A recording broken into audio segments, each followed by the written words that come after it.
Hi, it's Debbie with Kip's Corner. Welcome back. And if you're new, welcome. Thank you for joining me. I'm not going to craft today. I'm just going to do this will be a short video. I just want to show you where I am on the next project that I'm working on.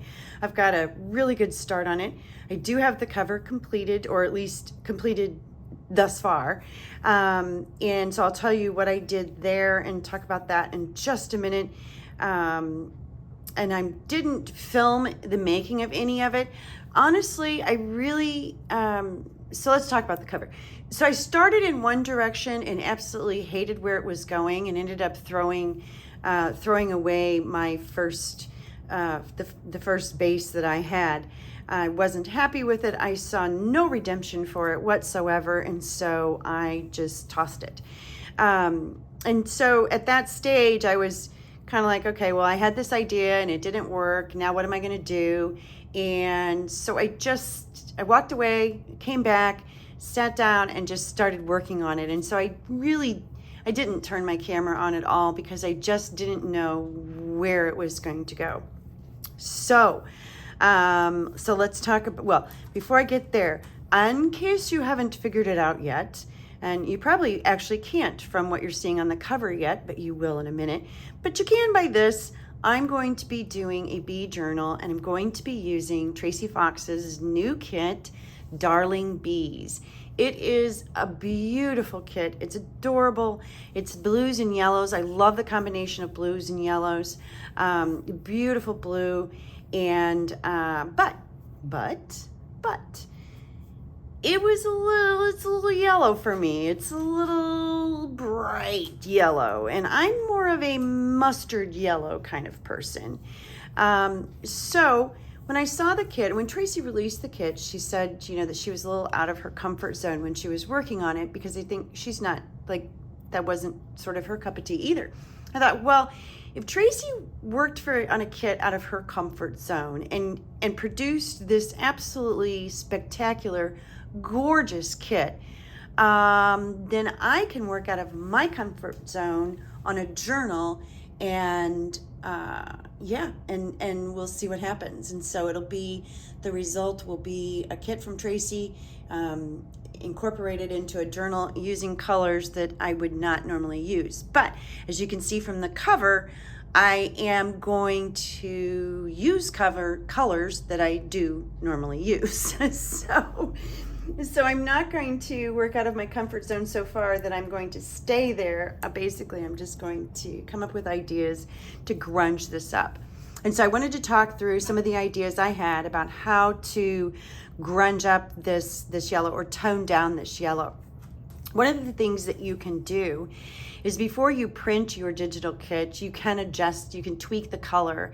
In most applications, you can tweak the color a little bit. You could tone it down that way, desaturate it, or maybe add a hint of sepia. I didn't do that. I printed this kit out sort of just as is on good Epson photo quality paper, and so that even gives it more of a vivid look. The other thing that you can do when you print your digital kits out is you can print on a tinted or a colored paper, like an ivory color or a cream color, and that tones it down as well. I didn't do that either. I printed on just your basic white. So I had this beautiful kit all printed out and was looking at it and was like, okay, this is very yellow for me. So what am I gonna do? A couple things I'm gonna do. So on the inside of the journal itself, I'll incorporate a lot of papers that are not yellows, that are browns or craft color, and that'll kind of help pull them all together. The other thing that I did is I spritzed just some coffee through a spray bottle. I spritzed these papers with coffee, and so I've got these grungy sort of splatters on them. These are not a part of the kit, these splatters that you see. And so I did that to all of my pages. Got nice splatters on it, nice coffee stains and spots, and so I really am happy with the way that turned out. The next thing I used a much darker color, and I may do some more yet still, but I used a StazOn ink. I think it's called spiced chai, but it's pretty dark. So I've got that. You can kind of see through here, especially. It's a dark ink color. So I've got that going on. And then I've also will be going back into these sheets and some of these areas where there's just a, this is still just really, really bright, is I may put a little bit of gesso on there just to splatter around and tone it down that way. I'll probably add some more splatters to these in sort of the brown tones and play with it that way. So I decided to go ahead and print the kit, full color, gorgeousness, and then just play with what I'm doing to the top of the sheets. Another way that you can, I mentioned you could use, like a colored stock, like a cream, but you can also print out on like a vellum. Printed vellum will tone your color down too. As a matter of fact, I'll probably do a couple pockets on vellum. Then the other thing that I'm doing back here, I've got these sheets that were waxed. This is a bee journal, and I like working with wax and beeswax.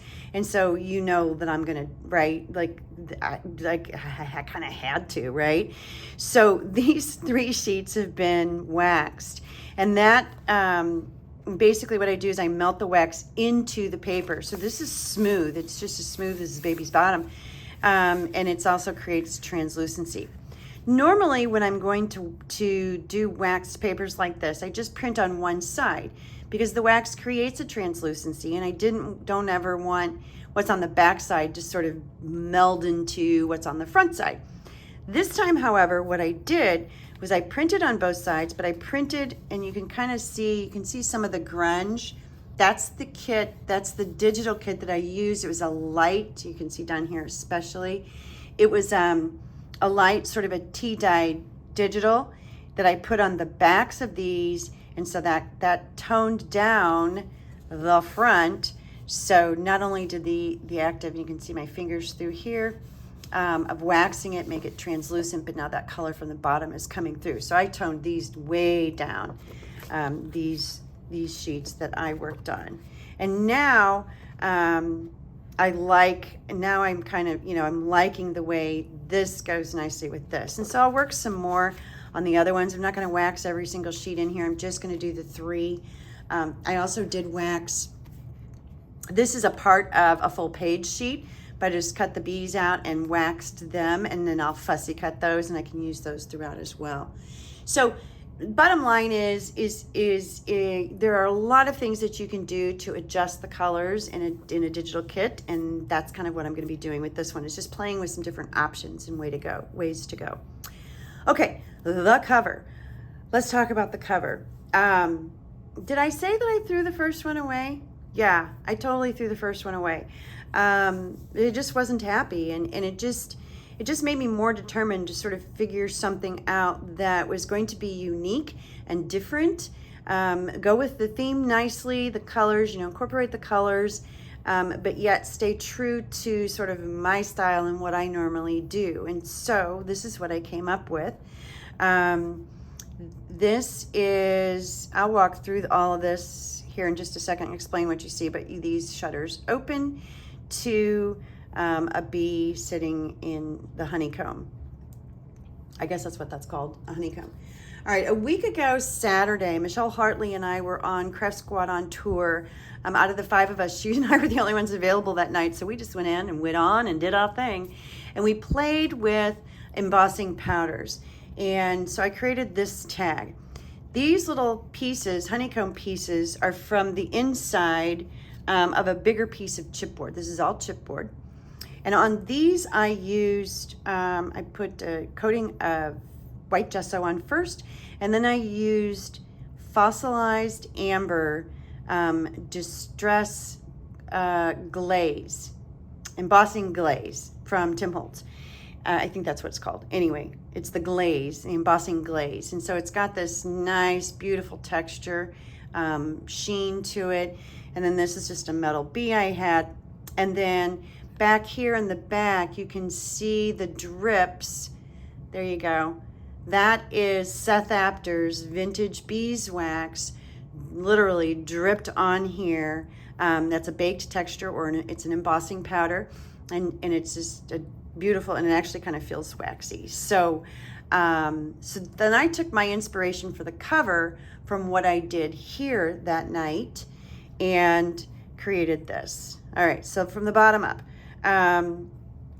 this is just a piece of, it's sort of I don't know, it's like a scarf fabric, and it's got, you know, these patterns in it, sort of like what you would, I don't know, like a crochet piece, but it's fabric and it's pretty thin. On the very bottom and the base, I just put some dirty muslin, dirty meaning some tea-dyed, you know, muslin back there. Then put this piece on top. And these little triangles reminded me a little bit of honeycomb. So I kind of liked that look. Then from there, going from the bottom up, this is just a piece of cheesecloth in the very back here that I've just sort of, you know, frayed the edges on. This is a little piece of blue trim. I wanted some blue on here because I wanted to be able to pull blue from the cover into the journal with the blue that's going on here. And so I have some more of this trim. It's gorgeous. It's got embroidery on it. You can't even see it on that piece, but here you go. It's a beautiful trim that I'll be able to use and somehow on the inside of the journal. Okay, next, this is a legit old vintage, might even be antique book cover that I had that happened to be this nice mustardy yellow that I wanted to work with. And I've put several layers, I think like 3 or maybe even 4 layers of encaustic medium on top. And so that gives it, then you buff that after it's cured, and it gives it that beautiful shine. Plus it has that really soft, waxy feel to it. Now encaustic medium is made with beeswax with resin in it, and so it sets up hard. This would melt if you hit 200 degrees Fahrenheit. So just, you wouldn't leave this in a hot car, but otherwise it should be just fine. Then behind that, or on top of that, I put some mica pieces, some little pieces of, I don't know, they're called mica. They're mica flakes. And it gave that, I don't know if you can see it, but I kind of liked that honey look that it gave to it. So it looks just a little bit like some honey back behind, just in a couple spots back behind the shutters. Down here at the bottom 2 buttons are on string that I did embed into the encaustic, and so you can kind of see there how it's embedded. Then once that fully set, then I added the 3rd button on top and took my string on top. So the top string does not have wax on it, but the bottom one does, if you can see that. Okay, oh, and then down here, this is just a little old ticket stub. Again, I wanted that color. I wanted to be able to pull that color onto the cover to tie back into what's going on, what will be going on the inside. Then this is just a tiny little snippet from a vintage ledger that's down here, and it says, you can read the word lively, and bees are lively. So I thought that was just a nice word to have on there. Okay, then when you open the shutters, ta-da, bee. The honeycomb pieces are done the exact same way that I did the tag. It's the Distress embossing glaze on top in fossilized amber. I did put a coat of white gesso on the top of the chipboard first, then did the glaze. Then I also, if you can see, you can kind of see it catching. I've also dripped the vintage beeswax on the back here so that these 2 pieces sort of tie together. And then just another metal bee. He's a different one. I don't know, am I catching it? There you go. You can kind of catch some of the drips back there. This shutter started out sort of a grayish color. So I put a coat of white gesso on it. Then I used some liquid acrylic and some regular acrylic, and just turned it brown. I added some texture paste here on some of these edges. I don't know if I'm getting too close. Here's some little here, just a little bit around the edges, just to grunge it up just a little bit. And then I've got splatters of gold. It's a gold, it's a metallique acrylic paint. And then the hints of blue you see here, again, I wanted to sort of pull that blue through. These hints of blue are faded denim wax from Prima Marketing. The shutters are also from Prima Marketing as well. So there you go. So the little bee is behind the door. And there you can feel these. When I put the splatters on here, I walked away from it.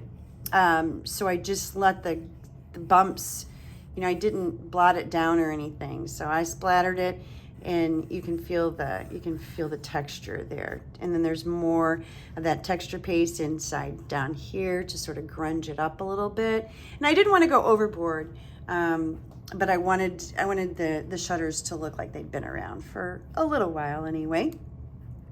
So I think that's it. That's the cover. I'm kind of excited, especially because I had an idea. I tried something, it didn't work, and I won't go into the details other than, it's in the trash can. So when the trash goes out this week, it'll be gone for good. But was able to not get discouraged, not get down, and just sort of that, put my head down and said, okay, what am I going to do? This was the very first time that I worked with encaustic medium, and I had a blast with it. I didn't do a whole lot other than just to sort of put this coating on this this book cover, but it was a lot of fun. And this is actually the back of the book, yeah, because here's the edge here, and it's got that encaustic on it as well. So yeah, it was a lot of fun. So I'll definitely be incorporating more of that into journals or journal pages and things that I do with mixed media in the future. And when I do, I'll share what I'm doing and how I'm doing it. So I gotta figure it out first. So that's it. That's all I've got. Like I said, I just wanted to show you where I am, where I've started, where I think I'm going. The inside is what I'm working on now, and then once I get the inside done, I'll come back to finishing up the cover once everything's sewn in. So more to come on this one. It's going to be a really fun one, and like I said, it's going to be a challenge for me, a little out of my comfort zone, but yet I want to sort of pull it into my comfort zone, and so I'll be trying to think of ways to do that throughout the journal as I put it together. So more to come. Thank you so much for joining me. I really appreciate it, and I'll be back. Bye.